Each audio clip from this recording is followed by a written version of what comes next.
Então agora eu vou fazer uma videoaula para vocês, que é o último tópico dessa disciplina. Então eu pretendo, como vocês já estudaram tudo que a gente vai ver aqui na disciplina de biologia lá no início do curso, né? Então acredito que em uma videoaula eu consigo passar para vocês o que eu tenho em mente aqui. Então primeiro, né, a bioquímica, como eu acabei de falar, vocês viram lá na biologia e agora estão vendo aqui na disciplina de química orgânica, né? Ela é, na verdade, uma disciplina multidisciplinar, interdisciplinar, envolve conceitos de física, de biologia, de química e outros ainda. E ela, o que é essa bioquímica, né? De uma forma bem geral e direta. É o estudo de moléculas inanimadas, ou seja, moléculas que não têm vida, porém que são fundamentais para que a vida ocorra. Então, isso é o que estuda a bioquímica, né? Então, estuda o comportamento dessas moléculas, origem dessas moléculas, estrutura para compreender o funcionamento, né? Funções. Então, eu parto aqui desse slide que mostra a composição química de uma célula, né? Já que a gente está falando de vida, então, ou, né, como eu disse, de compostos que não têm vida, mas que são essenciais para a vida. E aqui na composição, de acordo com essa referência, 70% de uma célula é água, né? E aqui está a legenda, né? Parte são sais minerais, 15% de proteínas, os ácidos nucleicos, que são o DNA e RNA, né? Principalmente, os carboidratos, lipídios e outros. Então, aqui, esses que estão sublinhados são os que eu vou estar apresentando para vocês que estão relacionados com a nossa disciplina, tá? E dentro de proteínas, então, para estudar proteínas, eu vou mostrar para vocês um pouquinho sobre os aminoácidos e os demais adiante. Então, primeiro, dentro desse primeiro grupo, né, são, na verdade, os aminoácidos, as proteínas e os peptídeos, né? Os peptídeos, eles estão entre as proteínas e os aminoácidos. Então, aminoácidos são moléculas pequenas que, quando começam a se unir, a união de alguns, né, poucos aminoácidos formam os peptídeos, o que as referências, né, descrevem é que até 49 peptídeos aminoácidos ligados são considerados peptídeos. E acima, então, de 50 em diante já é considerado proteína, tá? Então, proteínas e peptídeos são moléculas maiores, né, proteínas ainda mais do que os peptídeos, formadas por unidades, a gente pode chamar assim, unidades que são os aminoácidos. Então, aqui seria o que nós chamaríamos, né, de um dipeptídeo, quando tem 2 aminoácidos ligados, tripeptídeo. Acima de 4 a gente já chama de polipeptídeo, tá? E acima disso, como eu disse, acima de 50, né, nós chamamos de proteínas. Então aqui tem a lista dos aminoácidos, né, que nós classificamos como os não essenciais e os essenciais, como vocês já sabem. Os aminoácidos essenciais, essa lista é menor, né, eles são aqueles que são obtidos a partir da alimentação. E eu acabei grifando esses dois, a arginina e a histidina, porque às vezes vocês podem encontrar em algumas referências esses dois aqui na lista dos essenciais e em outras referências dessa forma que está apresentado aqui. Então, os aminoácidos essenciais, né, esses 2 aminoácidos aqui são considerados essenciais na infância, ou seja, na infância o corpo ainda não produz e eles são obtidos a partir da alimentação, mas posteriormente eles se tornam não essenciais e o nosso corpo produz. Um exemplo de um aminoácido que está nessa lista aqui, ó, um aminoácido essencial é o triptofano, e ele apresenta um papel fundamental na produção de serotonina aqui, ó. Essa aqui é a serotonina, que é um dos neurotransmissores, né, uma das moléculas relacionadas à sensação de bem-estar e felicidade. Então, o triptofano obtido a partir de diversos alimentos, né, esses que estão aqui no slide, dentre outros, né, aqui esse chocolate aqui seria em função do cacau, então aquele chocolate com alto teor de cacau. Percebam a semelhança entre essas estruturas, né? Então, a gente diz que o triptofano é um aminoácido precursor, né, precursor da serotonina, ou seja, ele é um reagente e a serotonina é um produto que precisa dele. Aqui tem a estrutura química dos aminoácidos, então todos eles, vocês verão um lado, né, uma parte com o grupamento amina, com o nitrogênio aqui que nós vimos lá no início dessa disciplina, e do outro lado um grupamento ácido carboxílico. E por isso o nome aminoácido, né? Aí, esse grupo R aqui é o que varia de aminoácido para aminoácido, tá? Então, tem desde grupos simples, ó, com 3 carbonos, até grupos mais complexos, grupos maiores, mais hidrofóbicos, tá bom? Mas todos eles apresentam, de um lado, uma amina e de outro, um ácido carboxílico. E é justamente a amina de um aminoácido com o ácido carboxílico de um outro aminoácido, ou enfim, ou de uma outra molécula, tô querendo dizer, né? Porque na verdade 2 aminoácidos iguais podem se ligar também. Mas aqui é o ácido carboxílico de uma das moléculas de aminoácido reage com a amina do outro lado, formando o que nós chamamos, e que vocês já conhecem, as ligações peptídicas. Então, aqui nas ligações peptídicas, a gente tem a formação de uma amida. A amida é uma função orgânica em que há a presença de um nitrogênio ligado a uma carbonila, uma C-O, tá? Então, as ligações peptídicas, que são formadas nos peptídeos e nas proteínas, elas são ligações amídicas, né? Que formam amidas. Aqui é um exemplo de um peptídeo formado por 9 aminoácidos.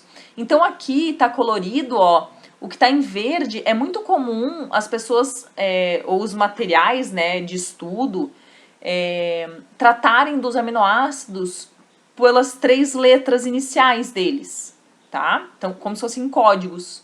Então, aqui em verde é glicina, aqui em rosa ou vermelho, né, leucina, prolina. Então, isso aqui que tá aqui significa, ó, cisteína, uma cisteína com enxofre ligada numa outra cisteína, tirosina e assim por diante. Então, são 9 aminoácidos ligados entre eles que formam a ocitocina, que é o hormônio do amor, né, a molécula do amor. Aquele que eu já falei com vocês que é liberado, né, em elevadíssimas quantidades no momento do parto, quando a mulher amamenta, tá em processo de amamentação do neném.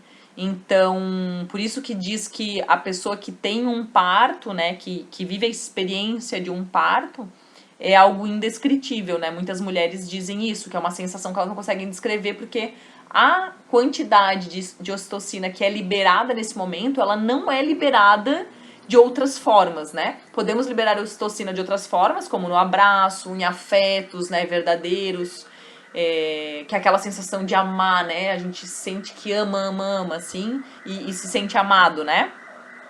Mas não é numa quantidade tão intensa, né, quanto nesses momentos que eu falei.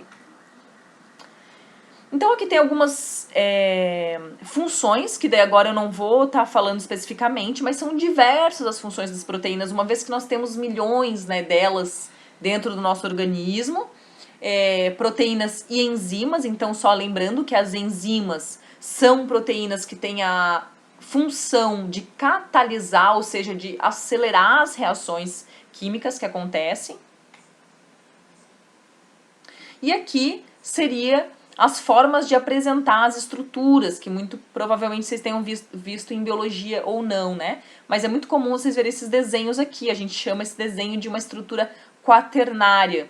E essa essa estrutura da proteína final, ela é formada pelas interações intermoleculares, né? Aquelas ligações de hidrogênio, que eu falei já para vocês, já estudou no semestre passado, as ligações, aquelas interações mais fracas, né? De polo, de polo induzido, de polo induzido. Então, são essas interações intermoleculares que vão atraindo os lados, né?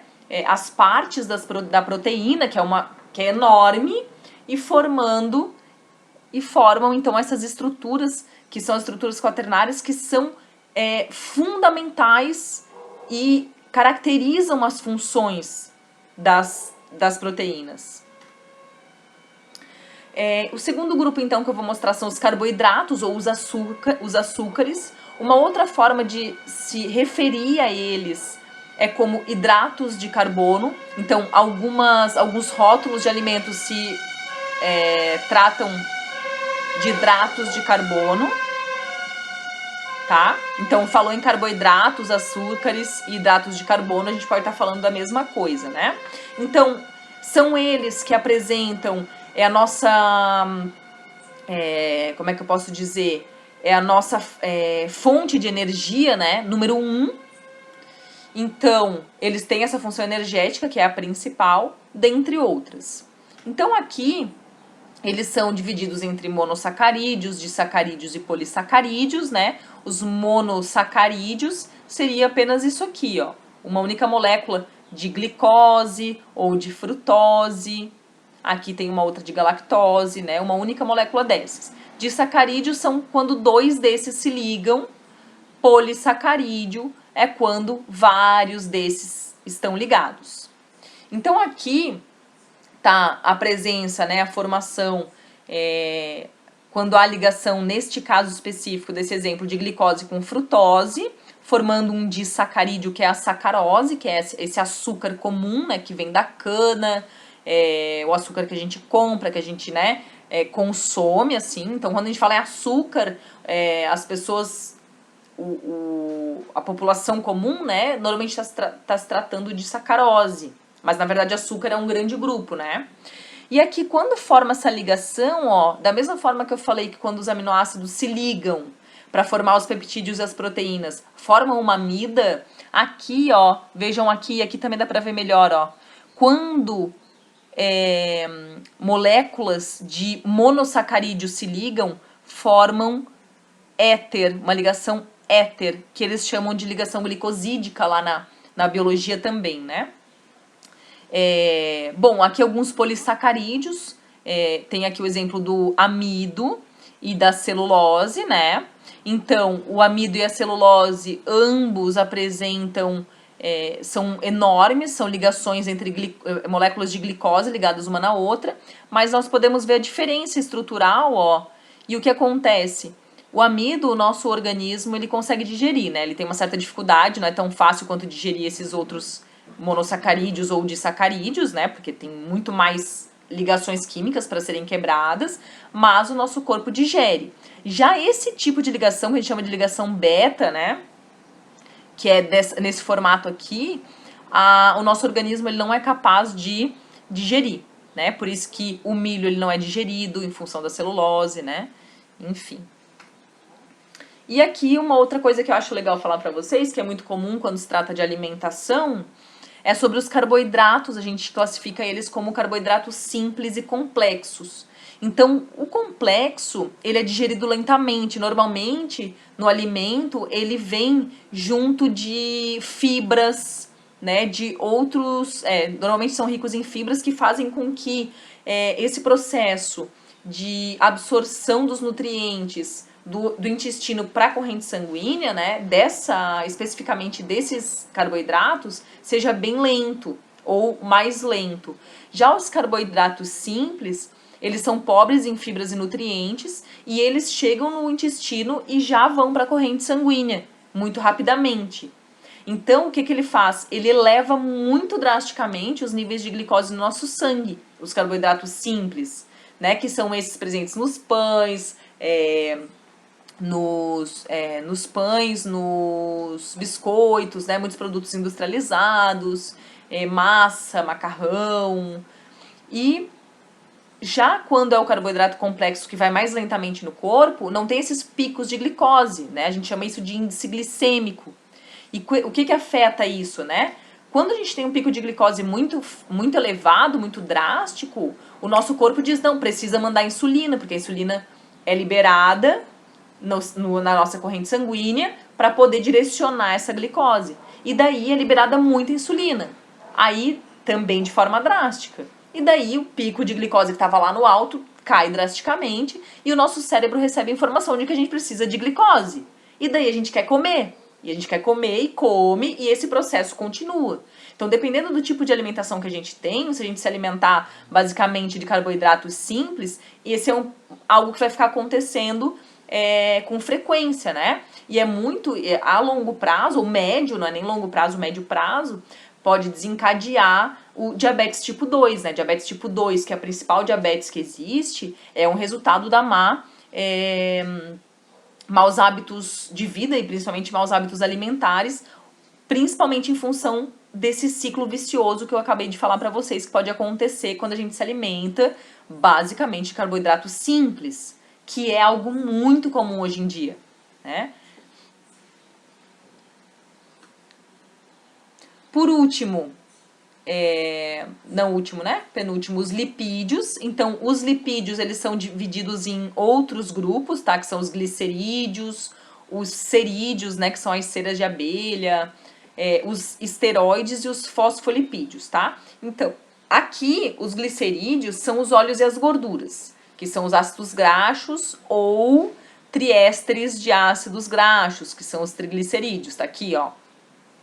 Tá? Então, esse aqui é um exemplo de triglicerídeo que tá aqui dentro, ó. E ácidos graxos aqui, ó. Tem o ácido carboxílico com uma cadeia longa carbônica.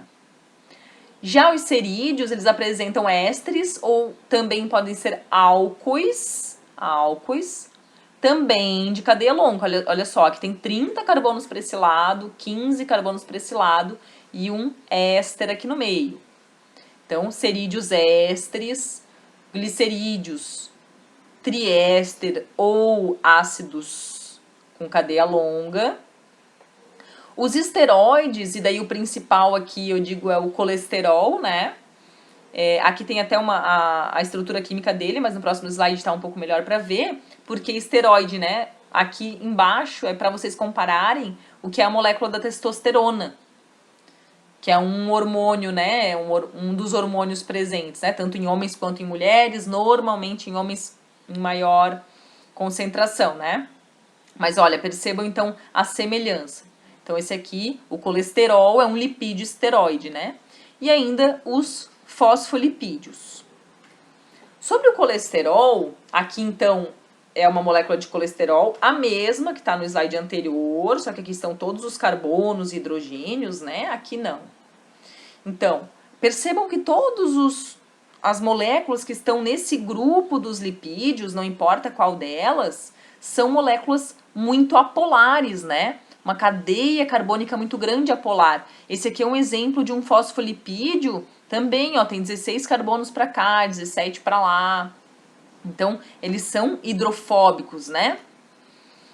E aqui também, o colesterol também. E daí é muito comum as pessoas falarem do colesterol ruim, do colesterol bom, né? O colesterol ruim é o LDL e o colesterol bom é o HDL.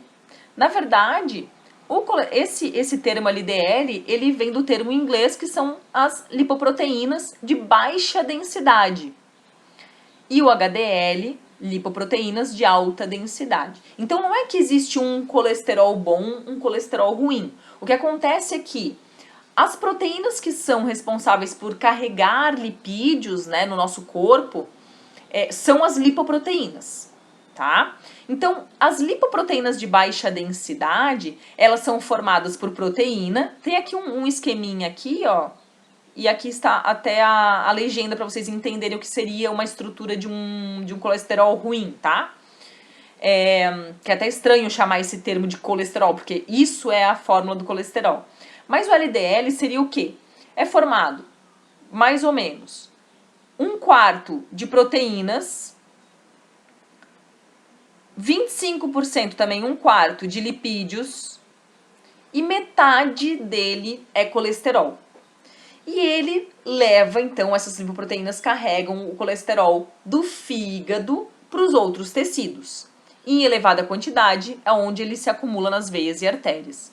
Então, o LDL são as lipoproteínas de baixa densidade que carregam as moléculas de colesterol e outros lipídios também, mas de colesterol, que a gente está falando agora, do fígado para outros tecidos.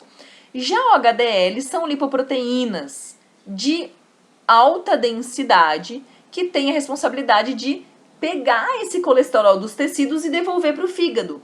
Então, ele, inclusive, o colesterol que já está nos tecidos, está na corrente sanguínea, ele é capaz de pegar esse colesterol já acumulado e levar para o fígado novamente, tá? Então, na verdade, HDL e LDL, colesterol bom e colesterol ruim, na verdade, é a medida que eles fazem no sangue, né? Para esse exame, tô querendo dizer agora, das lipoproteínas, desses dois grupos de lipoproteínas. Uma que tem essa função de levar para os tecidos e a outra de retirar dos tecidos. Então, aqui tem várias funções dos lipídios, né? Nenhum desses grupos que a gente está trabalhando, eles são bons ou são ruins, né? Tô querendo falar das proteínas, dos sacarídeos, né? Ou dos carboidratos, dos lipídios. Não é bom ou ruim, todos eles são fundamentais, tá bom? Todos eles têm a sua função no nosso organismo. Então, os lipídios aqui têm várias funções, também é um dos macronutrientes, né? Junto com os carboidratos e as proteínas. Mas, como eu disse, o carboidrato é a função é o nosso fonte número 1 de energia, e já os lipídios e as proteínas fornecem energia, mas não tanto quanto os carboidratos, não de uma forma tão rápida, né? Uma função muito importante dos lipídios é como isolante elétrico. O nosso cérebro, ele é praticamente água e gordura. Toda bainha de mielina, ela é uma capa, é como se fosse um fio, aqui, ó, um fio que encapa um outro fio que é um condutor elétrico. Então, os nossos neurônios, né, são condutores de sinais elétricos, que são as sinapses, né? E essa bainha de mielina, ela protege esses fios. E essa bainha, ela é um lipídio também. Então, né, poderíamos falar ainda mais sobre a necessidade e a importância, né, de gorduras, vou falar assim agora, de gorduras de boa qualidade, é fundamental. Por fim, os ácidos nucleicos. Então, DNA e RNA, né, a gente estuda eles. Do que eles são formados? Praticamente de uma pentose, que é um monossacarídeo, uma base nitrogenada, aqui são as bases possíveis nitrogenadas, né? Quando eles estão ligados, base nitrogenada e monossacarídeo e a pentose formam o que nós chamamos de nucleosídeo, tá? Então, nucleosídeo, uma molécula de pentose ligada a uma base nitrogenada. E quando esse se liga ao fosfato, que é a outra parte presente nesses ácidos nucleicos, ó, né? Ácido nucleico é formado por um grupo fosfato, uma pentose e uma base nitrogenada. Então, isso aqui é nucleosídeo, isso aqui sozinho, ó. Quando isso aqui está ligado a um grupo fosfato, é um nucleotídeo, tá bom? Esses termos aqui. E quando um se liga no outro e forma uma cadeia bem grandona, formam os ácidos nucleicos DNA e RNA. Então, basicamente aqui vocês já devem ter estudado, né? Mas o DNA apresenta uma fita dupla aqui, enquanto o RNA uma fita simples. E também há diferença entre uma das bases nitrogenadas, enquanto um tem a timina, o outro a uracila, no caso do RNA, essas duas bases são diferentes, né? Não há timina no RNA e não há uracila no DNA. E uma outra diferença é que a gente chama, né, que a parte da pentose no DNA é uma desoxirribose e no RNA uma ribose. Ó, a diferença está aqui, ó, estrutural está aqui, ó. Deoxi ou desoxi significa que está sem oxigênio. Então aqui o RNA tem um OH a mais do que o DNA, né? E já tem funções tão distintas, né?